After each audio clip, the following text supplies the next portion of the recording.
हर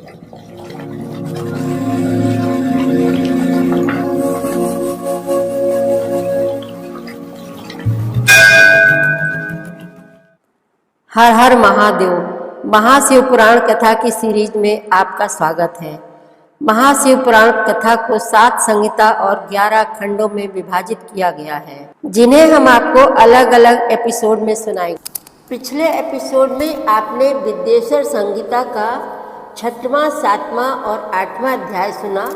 अब प्रारंभ करेंगे 9वां अध्याय। महेश्वर का ब्रह्मा और विष्णु को अपने निष्कल और सकल स्वरूप का परिचय देते हुए लिंग पूजन का महत्व बताना। नंदिकेश्वर कहते हैं, तदनंतर वे दोनों ब्रह्मा और विष्णु भगवान शंकर को प्रणाम करके दोनों हाथ जोड़कर उनके दाएं बाएं भाग में चुपचाप खड़े हो गए। फिर उन्होंने वहां साक्षात प्रकट पूजनीय महादेव जी को श्रेष्ठ आसन पर स्थापित करके पवित्र पुरुष वस्तुओं द्वारा उनका पूजन किया। दीर्घ काल तक अविकृत भाव से सुस्थिर रहने वाली वस्तुओं को पुरुष वस्तु कहते हैं और अल्पकाल तक ही टिकने वाली क्षणभंगुर वस्तुएं प्राकृत वस्तु कहलाती हैं। इस तरह वस्तु के ये 2 भेद जानने चाहिए। किन पुरुष वस्तुओं से उन्होंने भगवान शिव का पूजन किया, यह बताया जाता है।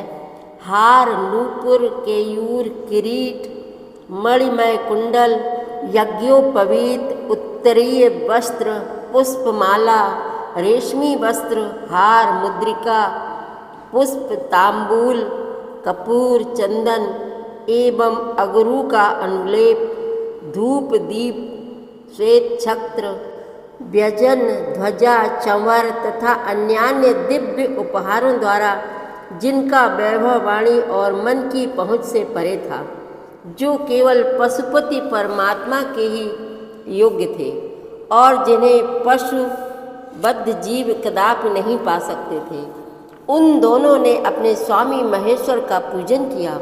सबसे पहले वहाँ ब्रह्मा और विष्णु ने भगवान शंकर की पूजा की। इससे प्रसन्न हो भक्ति पूर्वक भगवान शिव ने वहाँ नम्र भाव से खड़े हुए उन दोनों देवताओं से मुस्कुराकर कहा। महेश्वर बोले, पुत्रों, आज का दिन एक महान दिन है। इसमें तुम्हारे द्वारा जो आज मेरी पूजा हुई है, इससे मैं तुम लोगों पर बहुत प्रसन्न हूँ। इसी कारण यह दिन परम पवित्र और महान से महान होगा। आज की यह तिथि शिवरात्रि के नाम से विख्यात होकर मेरे लिए परम प्रिय होगी।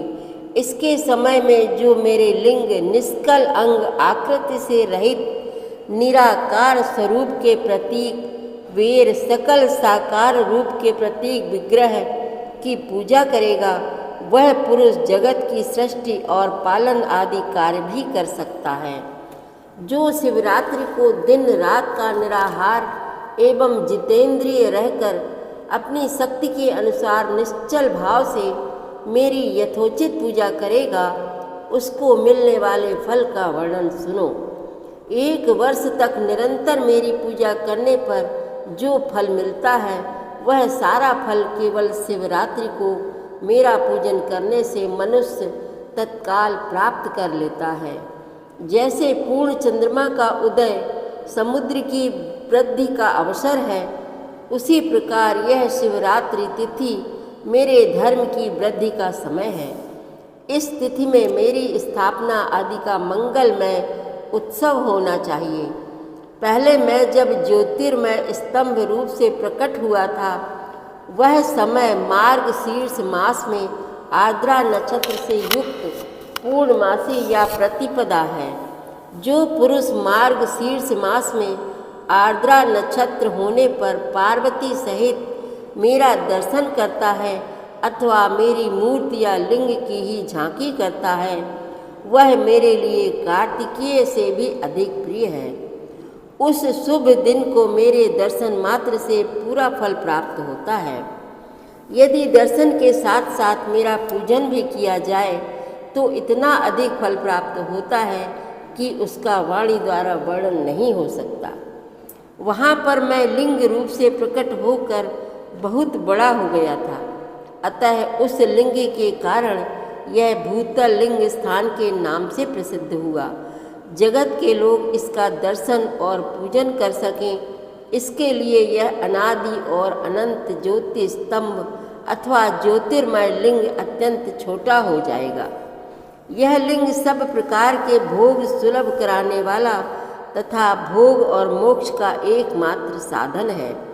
इसका दर्शन, स्पर्श और ध्यान किया जाए तो यह प्राणियों को जन्म और मृत्यु के कष्ट से छुड़ाने वाला है। अग्नि के पहाड़ जैसा जो यह शिवलिंग यहाँ प्रकट हुआ है, इसके कारण यह स्थान अरुणाचल नाम से प्रसिद्ध होगा। यहाँ अनेक प्रकार के बड़े बड़े तीर्थ प्रकट होंगे। इस स्थान में निवास करने या मरने से जीवों का मोक्ष तक हो जाएगा। मेरे दो रूप हैं, सकल और निष्कल। दूसरे किसी के ऐसे रूप नहीं हैं। पहले मैं स्तंभ रूप से प्रकट हुआ, फिर अपने साक्षात रूप से। ब्रह्म भाव मेरा निष्कल रूप है और महेश्वर भाव सकल रूप, ये दोनों मेरे ही सिद्ध रूप हैं। मैं ही परब्रह्म परमात्मा हूँ। कला युक्त और अकल मेरे ही स्वरूप हैं। ब्रह्म रूप होने के कारण मैं ईश्वर भी हूँ। जीवों पर अनुग्रह आदि करना मेरा कार्य है। ब्रह्मा और केशव, मैं सबसे बृहत और जगत की वृद्धि करने वाला होने के कारण ब्रह्म कहलाता हूँ। सर्वत्र सम रूप से स्थित और व्यापक होने से मैं ही सबका आत्मा हूँ। सर्ग से लेकर अनुग्रह तक आत्मा या ईश्वर से भिन्न जो जगत संबंधी 5 कृत्य हैं, वे सदा मेरे ही हैं। मेरे अतिरिक्त दूसरे किसी के नहीं हैं, क्योंकि मैं ही सबका ईश्वर हूँ।